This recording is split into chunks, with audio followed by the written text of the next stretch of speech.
just about everybody in our country, and certainly around the world, believes the dollar can be anything that Congress wants to make it. And parenthetically, I'm indebted to the very good work that Dr. Edwin Vieira has done on this issue. He is the author, it wasn't stated earlier, of the magnificent Pieces of Eight, The Monetary Powers and Disabilities of the Constitution. And some of this stuff I've gotten from him, and again, he really has earned our thanks. So it turns out that the dollar is mentioned twice in the Constitution. Go to slide 16.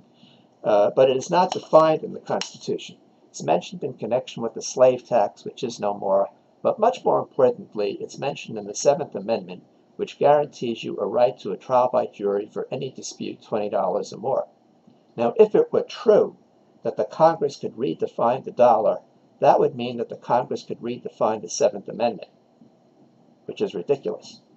And in fact, for the 7th Amendment to have any objective meaning, then the dollar has to have objective meaning.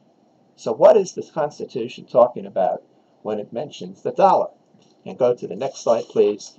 And there, the Constitution is referring to the Spanish mill dollar, and this is what it looked like at the time. So the Spanish had set up mints in the colonies from the 16th, 17th century on, and the Spanish mill dollar was ubiquitous. And this is the dollar, again, that people used in ordinary transactions, and is the dollar referred to in the Constitution. And further evidence of that, go to the next slide, please. We're up to slide 18.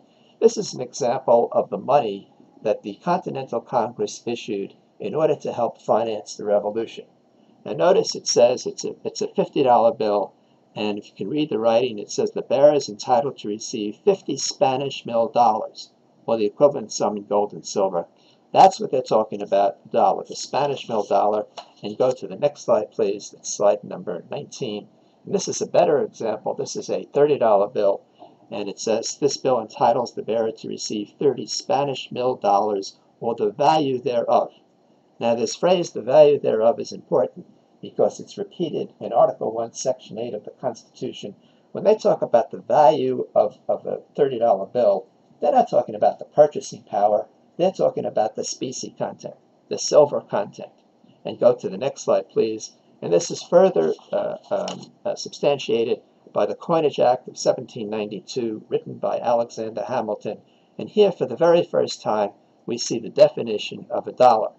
And Hamilton defines the dollar as the value of a Spanish mill dollar, 371.25 grains of silver. So that is the dollar in law. Any representation of a dollar as being something else is a misrepresentation. And go to slide 21, please. And so by law, we have this 371.25 grains of silver. This definition has never been changed. It cannot be changed. There's no such thing as a gold dollar or anything else other than a weight of silver. And go to the next slide, please.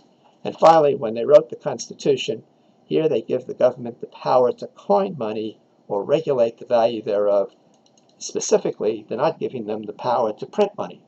Now, I want to just digress for a moment and give you an insight into the very strong feelings that the founders had about prohibiting paper money, not giving the government to issue paper money. And I want to tell you a story about Thomas Jefferson. The source of this story, by the way, comes from a wonderful book. It's called Principle and Interest, Principle L.E.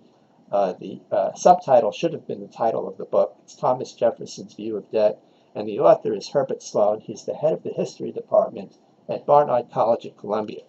So it seems that Jefferson was married to a woman whose father was one of the richest men in the colonies. And her father had made his fortune primarily from slave trading, and he was also a very large plantation owner in Virginia. And he died roughly around 1772, 73, I forget, it doesn't matter for this story. He left a huge estate. The assets were 30,000 pounds, again consisting of slaves and plantations, and the liabilities were 20,000 pounds, money that he owed to financiers in Britain, and he made Jefferson the executor of the estate. Now, to give you a feel for how much money that was in those days, 100 pounds was a good year's salary for a skilled tradesman. So we're talking about, in our money, tens of millions of dollars in purchasing power. In those days, and today as well, if an executor distributes the assets of an estate without settling out the liabilities, he becomes personally liable for the liabilities. However, in this case, the assets were so much greater than the liabilities, and besides, Jefferson's wife had two brothers, they wanted their share. Jefferson felt was comfortable in doing that. And so he sold the slaves in the plantations for the 37,000 pounds. However, in Virginia in those days, people didn't have that kind of money. And the way they would make a purchase of this genre is what we call today a seller's mortgage or vendor financing. In those days, the terminology was that the buyer would issue a bond to the seller, and over time, the buyer would pay off the bond, and that's exactly what happened. However, in 1776, the Revolution started. Virginia issued paper money. They made it legal tender, and the purchasing power of that paper money approached zero. And the people who owed Jefferson the money on the bonds paid him off with the worthless paper money. However, Jefferson still owed the 20,000 pounds to the financiers in Britain, and in his whole life he was never able to work his way out of that debt. He died a bankrupt. In fact, de facto bankrupt. And in fact, along the way, the Congress tried to help him out. He had a lot of books. They bought his books for $15,000. That became the Library of Congress. So when Jefferson said that the paper money was a cheat, he wasn't talking about from some theoretical ground. He had actually been cheated, as had all of the other gentry in Virginia, including Madison and Washington. Madison was a large plantation owner. He saw the Revolution coming. He had leased his land, and the people to whom he leased it paid him off with the worthless money, and similarly for George Washington. And so when they went to the Constitutional Convention, by now Jefferson is the ambassador to France, when they came up to they weren't supposed to write the Constitution. They were supposed to amend the Articles of Confederation, which were thought to be defective because it didn't give the government the power to tax. When they got to the part about issuing paper money, they debated it, and they overwhelmingly voted it down, which is why Article 1, Section 8 says they give the government the power to coin money. There is no power to issue paper money. And go to the next slide, slide number 23.